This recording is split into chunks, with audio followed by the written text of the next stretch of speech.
Surgeon Sports Network. So yesterday we kind of talked about how Quinn Ewers has the most to prove out of the 4 quarterbacks remaining in this playoff. But I think the 2 in this game have the most to gain from having great performances over these next 2 games. Drew Aller on one side, and then you got Riley Leonard on the other, right? Both of these guys, I would say not really much expected between the 2, right? Team-wise, they're kind of more like game-managing kind of quarterbacks, although Riley Leonard does have a tendency to kind of take the game over on the ground, and we'll get into that a little later. But for the most part, these 2 guys are kind of underrated. I think, Drew Aller is one of these guys that most of the pundits will tell you that he probably should come back for another year instead of going to the NFL draft.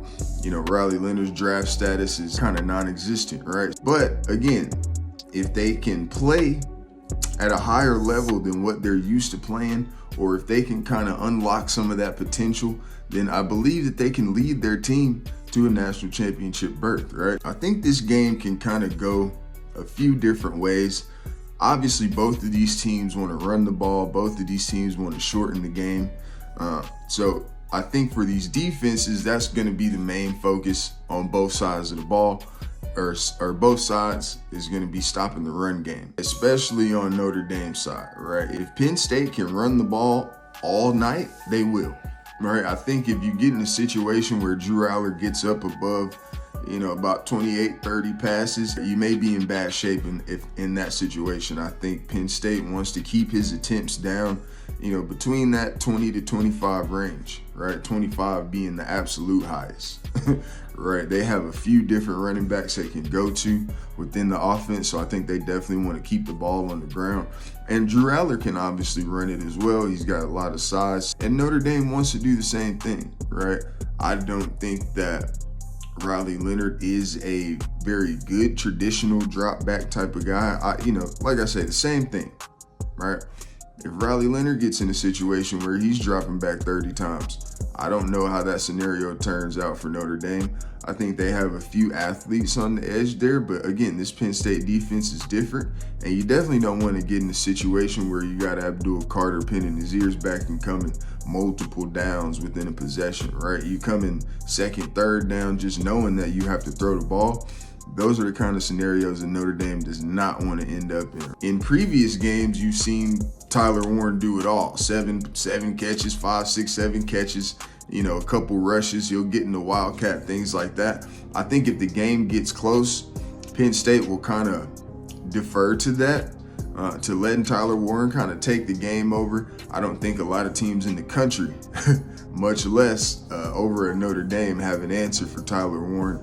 Just too goddamn big. In the Georgia game, you saw kind of Notre Dame just take over toward the end of the game with Riley Leonard in these short yardage kind of situations, right? So I think if Penn State allows the game to get to that point, like I kind of said in my notes here, that, if Penn State allows the game to get to where Notre Dame needs yards to close the game out or to win the game and not necessarily points, then that's a situation they don't want to be in either, because Riley Leonard, he's shown that he will find a way in those short yardage situations. I told you last week he definitely channeled his inner Tim Tebow on a lot of those 4th downs and in the 4th quarter, those short yardage plays in the 4th quarter, I should say, against the Bulldogs. So, we know that that's in Notre Dame's arsenal as well, right? They get that extra blocker. They like their chances, right? And a lot of the times it turns out good for them. I think both of these teams kind of want to, again, limit the run game, limit the comfortability, right, for the play caller and for each quarterback, right? If you get Riley Leonard in a situation where he's dropping back, again, 25, 30 times, he can get uncomfortable, right? He may make some mistakes, right? You saw an interception early against Indiana when they were just dropping him back. And I still tell you to this day, if you look at the Indiana game, even the Georgia game, right? Georgia had some penalties. Georgia had some injuries, things of that nature, right? A lot of these things were Georgia beating themselves, right? Notre Dame hasn't done much on offense this entire playoff, okay? If you really go back and look, right? So it's more so about if Penn State can kind of capitalize when this Notre Dame offense does slow down, right? Because we've seen that it's more than likely inevitable that at some point the Notre Dame offense is going to slow down, especially if you can stop the run. You stop them on third down and you can get off the field, right? So it's more so about how Penn State does on offense. If they can hold the ball, again, kind of like the Arizona State game plan with Texas, can they hold the ball, keep Notre Dame off the field, right?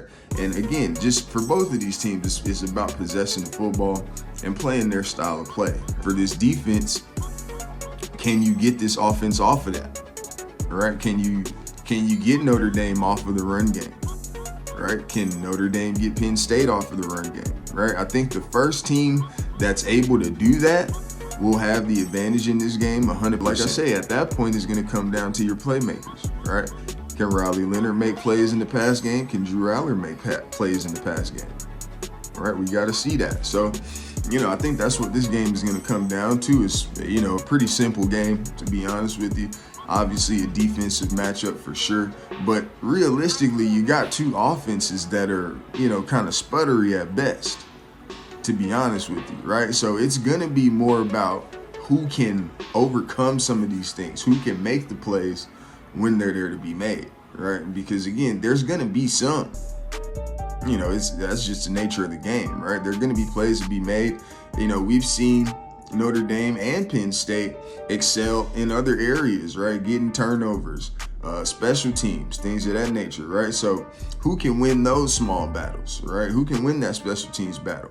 Who can get the turnover when it's needed, right? And so again, in the turnovers, I think that starts with taking the runaway, right? That's your best chance in most cases for most defenses, right? Unless you're talking about getting a fumble, right? But I think there's a better chance of getting a few interceptions in this game. Saw Indiana get one early. The last time Drew Aller went over 30 passes, he threw 2 picks, right? So again, if you can stop the run, both of these offenses lack in that area. I think that's definitely what it comes down to in this game. It'll definitely be an interesting matchup, a coaching matchup for sure.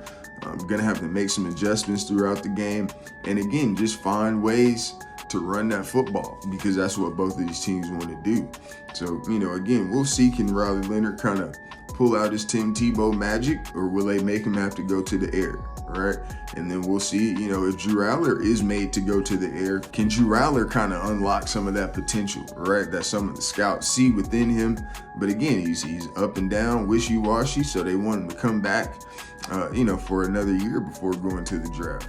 Can he kind of overcome some of those things and answer some questions within his own right? A few questions to be answered definitely in this playoff game. We got Notre Dame -2, so they're favored right now just by a slim margin. So that'll be the first game on Thursday night. Shouts out to both of the coaches, both African-American coaches. So there will be an African-American coach in the national championship this year, 100%. So that's great to know. Probably be the shortest game you ever seen in your life. Game might be 1 hour and 10 minutes total with the commercials. Because they gonna run that ball, I'm telling you. Surgeon Sports, we go.